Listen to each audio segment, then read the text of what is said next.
العلبة ب100 جنيه، وده أول رد من مسؤول كبير على جنون أسعار السجاير بعد الزيادة الأخيرة. فيا ترى إيه اللي بيحصل في مدينة 6 أكتوبر تحديداً؟ وإيه سر التيروسيكل؟ وإيه حكاية ال100 مليار جنيه اللي اتسحبوا من الدولة؟ وكل جنيه زيادة حضرتك بتدفعه في علبة السجاير بيصب في جيب مين؟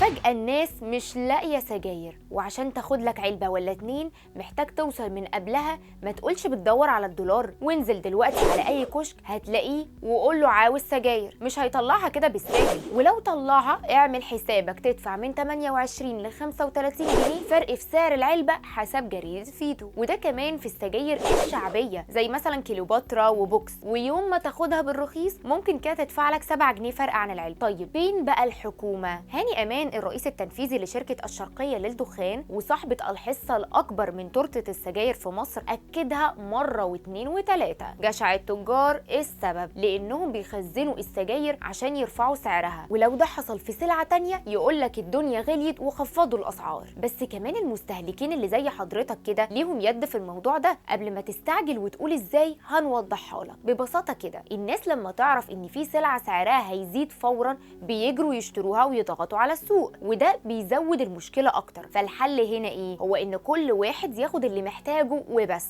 لكن كمان في حل تاني وهو التيروسيكل. ايوه ما تستغربش، التيروسيكل اللي اتكلم عنه ابراهيم امبابي رئيس شعبة الدخان في اتحاد الصناعات قال لك ان رفع اسعار السجاير مش كفاية، وتطبيق الزيادة في ضريبة القيمة المضافة اللي كنا بننادي بيه من شهور مش هيظبط السوق دلوقتي. وكانت شركة الشرقية للدخان اعلنت عن زيادة جديدة في اسعار السجاير حوالي 3 جنيه في علبة كيلوباترا عشان يرفع سعرها من 24 ل 27 جنيه. كمان شركة فيليب موريس رفعت اسعار السجاير الاجنبية، بس سعر علبة المارلبورو وصل في السوق ل 100 جنيه تقريبا مقابل 69 جنيه في السعر الرسمي. وهنا ابراهيم امبابي اكد ان الحل هو تغيير طريقة توزيع السجاير. يعني زمان الشركة الشرقية للدخان مثلا كان عندها تروسيكلات بتلف توزع على اصحاب المحلات، وده السبب في انتشار سجاير كيلوباترا بين المصريين. وعشان كده لازم الشركة تفكر جديا انها توزع سجايرها على اصحاب المحلات والبنزينات بدل من المتعهدين والموزعين الكبار، لان المشكلة في الحلقات اللي ما بينهم وما بين المستهلك، وهم التجار اللي بيعطشوا السوق علشان يزودوا ارباحهم في الاسابيع الاولى من الازمة. حققوا تقريبا ارباح ب100 مليار جنيه كانت خزينة الدولة اولى بيها. وعشان كده امبابي قال ان محدش شاف ربنا لكن عرفناه بالعقل، غير الطريقة والهرم التوزيعي. عشان اقدر اوفر المنتج للمستهلك طالما الهرم التوزيعي ما اتغيرش يبقى المشكلة هتفضل موجودة. ولسه من ساعات بس شركتي أتنة النخلة والمنصورة الدولية رفعوا اسعار منتجات السجاير بتاعتهم، والسعر الرسمي الجديد للسجاير وينستون بقى من 43 ل 45 جنيه، وسعر السجاير التارجت زاد من 24 ل 29 جنيه للعلبة. كمان تجار منطقة باب البحر اللي كانت تعتبر مركز لحيتان السجاير في مصر نقلوا نشاطهم لمدينة 6 أكتوبر عشان يبقوا بعيد عن العيون. فانت بقى شايف فين السبب الحقيقي اللي دوخ المصريين مع السجاير؟ وانت بتشتري العلبة كام دلوقتي؟ وهل فكرت في المقاطعة ولا صعب عليك؟